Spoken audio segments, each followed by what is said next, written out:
Hello students, welcome to my channel again. Today we are going to start with a new topic of 11th standard, that is accounting terminologies.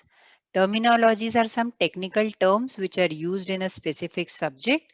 So हम यहाँ पर आज कुछ ऐसे शब्द पढ़ने जा रहे हैं जिनका कि मतलब आपको अकाउंटेंसी में क्या होता है वो समझ में आएगा. So we are going to discuss four words today: transactions, goods, debtors and creditors. Let's quickly start with first one, that is transactions. So transactions are goods and services which are exchanged in monetary terms, right? अब यहाँ पर transactions जो है उसका मतलब exchange of goods and services होगा. There are basically two types of transaction: monetary transaction and non-monetary transaction. These are the transaction where money is not involved.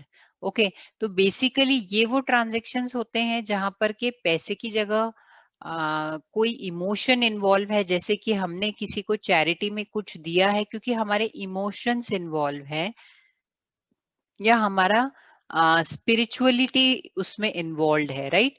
एक तो वो हो जाता है नॉन मॉनेटरी ट्रांजेक्शन. इसके अलावा नॉन मॉनेटरी ट्रांजेक्शन हम बोलते हैं बार्टर ट्रांजेक्शन को. Barter mean exchange of one thing for another, right? यहाँ पर आप देखेंगे इस पिक्चर में शीप एक्सचेंज हो रही है फॉर टमेटोज, जो कि इक्वल नहीं है. They are not equal, right? Tomatoes एक बार में कंज्यूम हो जाएंगे but this sheep will give output for long, right? तो इसलिए क्योंकि बैलेंस नहीं हो पाता था एक्सचेंज, तो इस सिस्टम को खत्म कर दिया गया एंड देन केम मनी और we also say it as cash, right? तो यहाँ पर मनी से मतलब है वो चीजें, मॉनिटरी का मतलब होता है वो चीजें जिनकी पैसे में कीमत लगाई जा सकती है, राइट? तो मॉनिटरी ट्रांजेक्शन जो होते हैं they are of two types: cash transaction and credit transaction. Let's discuss this part in detail because monetary transaction are those transaction which we record in our books of accounts. We do not record non-monetary transaction, इसलिए हम इसके बारे में आगे बात नहीं कर रहे हैं. तो मॉनेटरी ट्रांजेक्शन्स की बात करते हैं. It involves exchange of money और मनीज वर्थ, राइट? इसके कुछ एग्जांपल्स हैं यहाँ पे, जैसे कि purchase of goods worth rupees 10,000, paid salary rupees 12,000, sold goods worth rupees 15,000.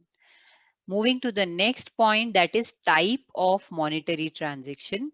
So first type is cash transaction. So in cash transaction, cash is paid or received at the time of transaction. या मैं यूं कहूं कि immediate payment होता है. Immediate payment or receipt. Right? तो अब यहाँ पर कुछ एग्जाम्पल्स हम लोग देख लेते हैं. Purchase of goods for cash at rupees 15,000, payment of salary at rupees 5,000. यहाँ देखिए, यहाँ पर तो कैश का नाम आया है लेकिन यहाँ कैश नहीं लिखा है, तो हमें कैसे पता लगेगा कि ये कैश ट्रांजेक्शन है? एग्जैक्टली, एक्सपेंस कोई भी अगर पे किए हैं तो वो कैश में ही होते हैं अगर यहाँ पर पे वर्ड लिखा होता है. अगर इसकी जगह यहाँ ड्यू वर्ड लिखा होता तो वो सिग्निफाई करता कि पेमेंट अभी बाकी है, पे नहीं किया. In that case it will be a non cash transaction. Okay, so I hope ये पॉइंट आपको समझ में आया है. आगे चलते हैं. देखिए, कैश ट्रांजेक्शन का यहाँ पर एक एग्जाम्पल लिया है, एक हाथ ले एक हाथ दी. ठीक, तो कैश ट्रांजैक्शन तो सबको इजीली समझ आया होगा. आगे बढ़ते हैं. अब क्रेडिट ट्रांजैक्शन के बारे में बात करते हैं. Here cash is not paid और रिसीव्ड इमीडिएटली. इमीडिएटली कैश का रिसिप्ट या पेमेंट नहीं हो रहा है, राइट? तो यहाँ क्या हो रहा है, जब हमें रिसिप्ट मिली तो हम क्या कहते हैं, लिख लो, राइट? हम जाते हैं रोज दूध लेने के लिए जाते हैं तो वी डू नॉट पे द दूध वाला डेली, राइट? हम क्या कहते हैं, यू नोट इट डाउन, आप इसका हिसाब रखो, right?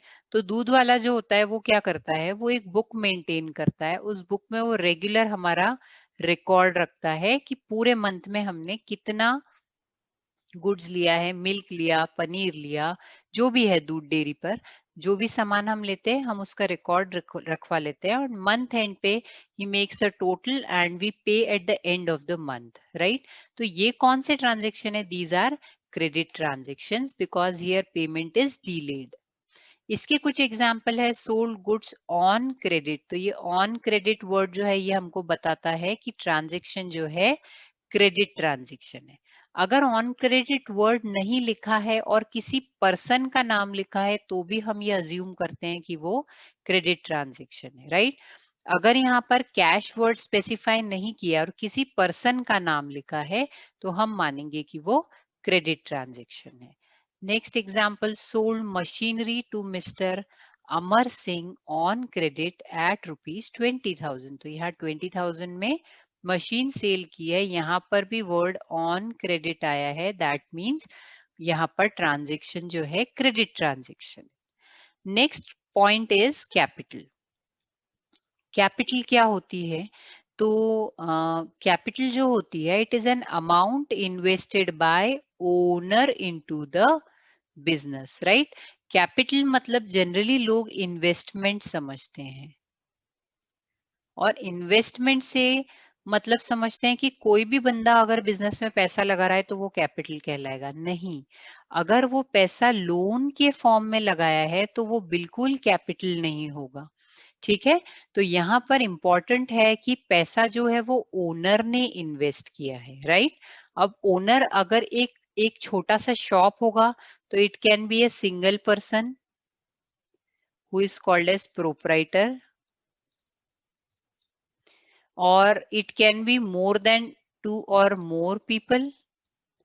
They are called as partners, or it can be a company. In that case, they will be shareholders, right? तो ये जो सब हैं, इनको मैं कॉमनली क्या कहूंगी? इनको मैं कॉमनली कहूंगी owner, owner of the organisation. तो जो भी पैसा ओनर ने बिजनेस में लगाया है that is called as investment, right? Next is drawings. Drawings is the amount withdrawn from the business by the owner. यहाँ पर जो ओनर ने पैसा बिजनेस से विड्रॉ किया है उसे क्या कहते हैं? ड्रॉइंग्स कहते हैं, ठीक है? मान लीजिए यहाँ पर हमारा एक ओनर है रामलाल, उसने 1,00,000 रुपीज यहाँ पर जो है वो लगाया है एज कैपिटल, ठीक? उसको घर पर थोड़ी जरूरत थी और उसने 5,000 रुपीज जो है वो विड्रॉ कर लिए। तो इन दैट केस ये 1,00,000 रुपीज कैपिटल कहलाएगी और ये 5,000 रुपीज जो है ये ड्रॉइंग्स कहलाएंगे। ओके, तो यहाँ पर कैपिटल और ड्रॉइंग्स वर्ड आया है। आई होप आप लोगों को ये बात इजीली समझ में आई होगी। अब आगे चलते हैं। नेक्स्ट आ जाता है गुड्स। तो गुड्स किसको कहते हैं?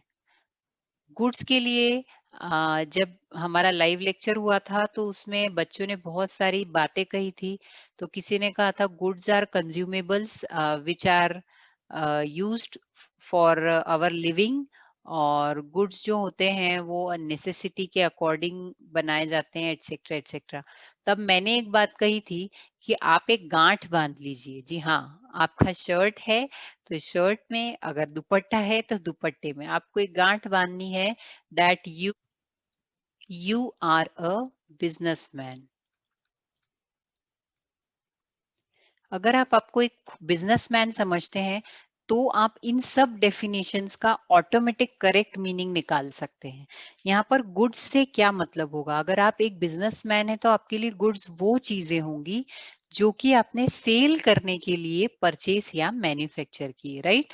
तो देखिए यहाँ पर वही डेफिनेशन दिए, थिंग्स परचेज्ड और मैन्युफैक्चर्ड फॉर रीसेल। अगर कोई चीज रीसेल के लिए हमने परचेस नहीं की है तो that will not be goods.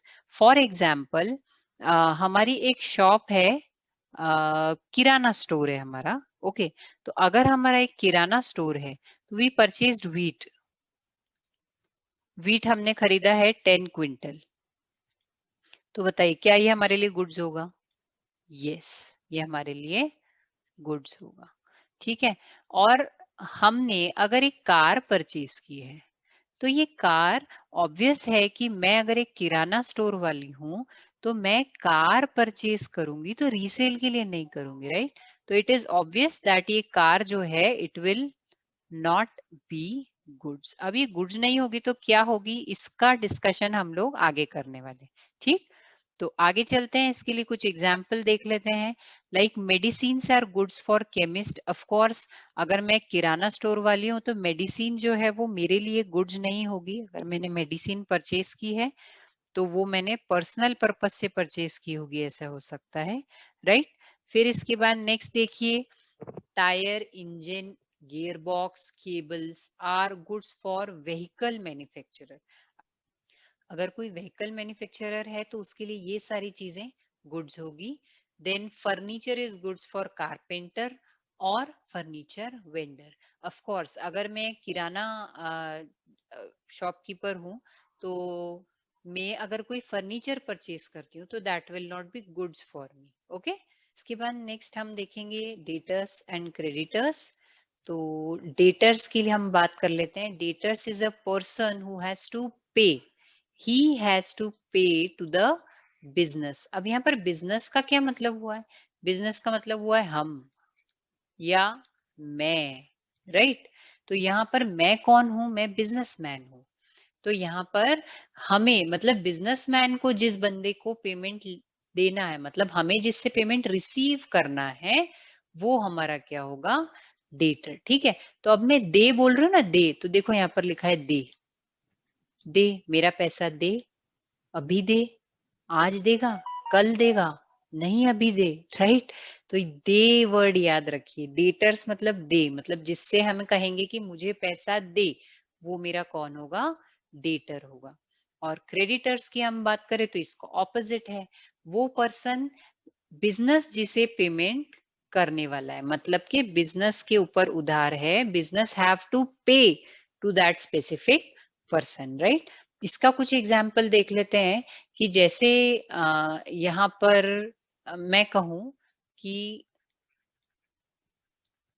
Ruby and Rita, ये दो लोग हैं। ओके, रूबी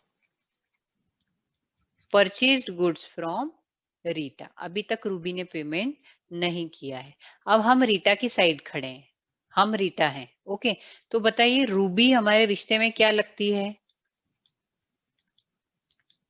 रिश्ते में हम आपके क्या लगते हैं? रूबी क्या बोलेगी? रिश्ते में हम आपके क्या लगते हैं? अब उसने गुड्स परचेज किया है, मतलब रूबी को पेमेंट करना बाकी है, तो रीटा उसको क्या बोलेगी? दे, मेरा पेमेंट दे। तो रूबी रीटा के लिए क्या हो जाएगी? डेटर। एक्चुअली मैं यहां पर लिखूंगी Ruby will be debtor, right?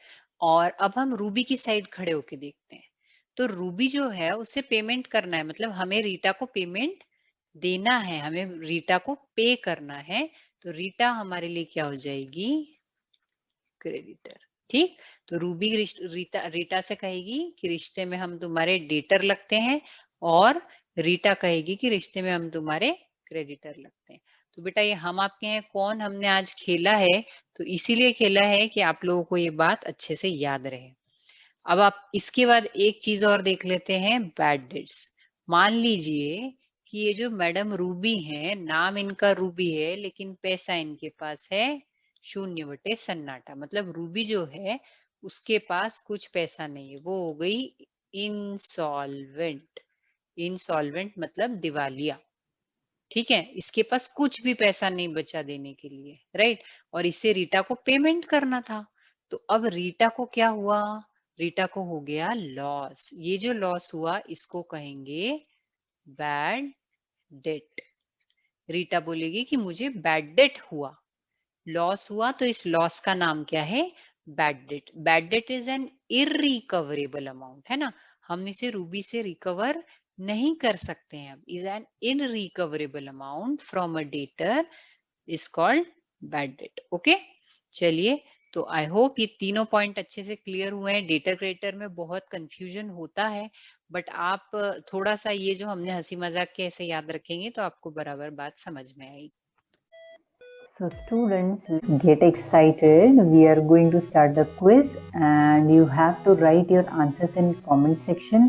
And of course, at the end of the quiz, you have to tell me what is your score so that I can find out whether you are able to understand the video or not. And let's start with question number 1. And here is the question.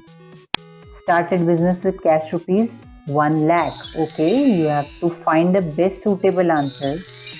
Probably there can be two answers relevant, but which one is the best suitable? Okay, be quick. Very nice. You have 3 seconds only. Quick, quick, quick. And the right answer is capital, because started business with cash means you have invested capital in cash. So capital is the correct answer. Yes, it can be cash transaction also, but I told you have to choose the best suitable. Second question and your time starts now. Purchased goods for cash rupees 20,000. Quite easy question and the answer is hidden in the question itself.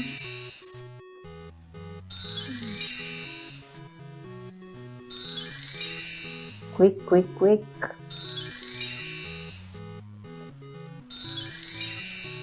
Nice. Quick response in the comment section and the correct answer is cash transaction, of course. Many of you gave the correct answer. Question number 3 and your time starts now. Purchase machinery from World-Class Private Limited at rupees 50,000 and you have to find out whether it is cash transaction, credit transaction, it is related to debtors or creditors. Very nice. Your answers are telling me that the concepts are quite clear and the correct answer is credit transaction. Moving to the question number 4, Gajanan chemist purchased medicines for rupees 5,000. So whether this transaction is related to capital or goods, or is it a credit transaction or it signifies a creditor?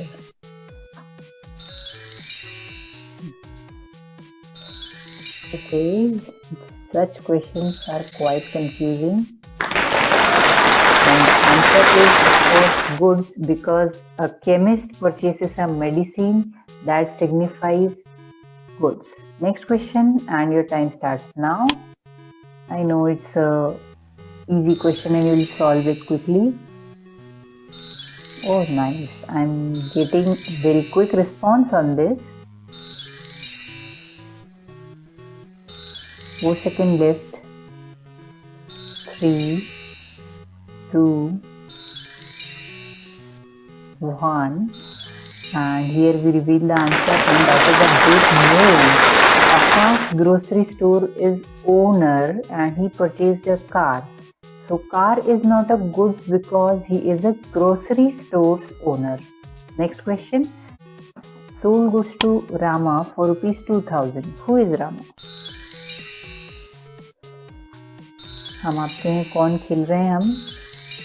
Be cautious while answering. Very nice. I am getting correct answers. Be quick.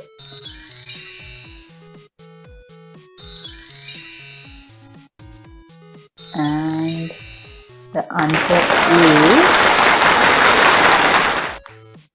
of course, debtor. Next question. Shama withdrew goods worth rupees 2,000. Okay. So here you have to find out the kind of transaction and your time starts.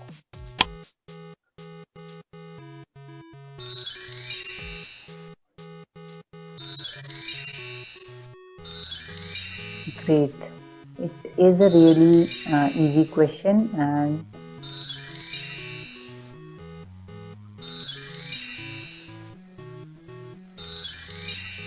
I am getting proper responses too, and the answer is drawings.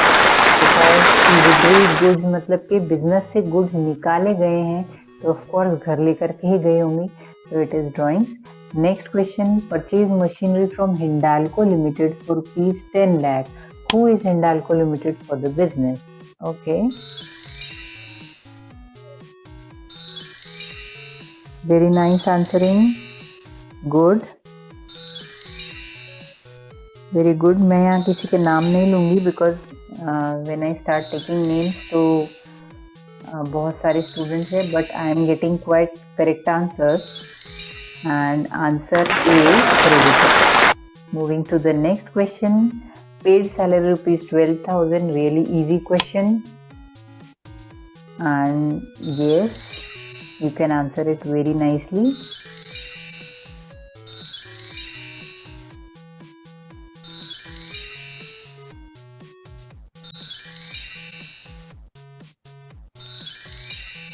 Getting a lot of correct answers. Okay, time's up and the correct answer is transaction. Question number 10 for you. Paid house rent rupees 12,000 and okay. Take your time to answer. Don't be in hurry, okay? जल्दबाजी में गलती मत कीजिए. Question थोड़ा tricky है. Okay, and your time's up. And the correct answer is rent. So, if you have paid rent for house, then it is not a business transaction. Therefore, you should not go for cash transaction. And the correct answer is drawings. Next question is purchase goods from Sita. Who is Sita for business? Okay.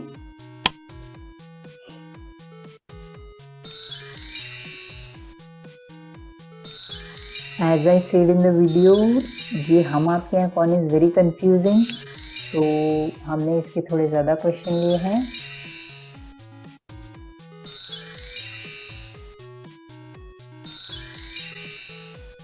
Okay, be quick. And the answer is for 3.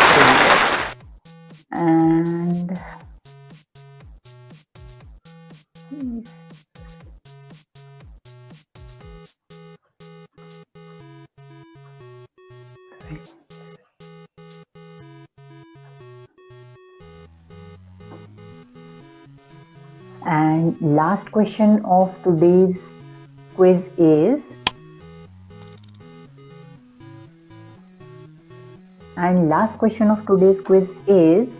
question number 12.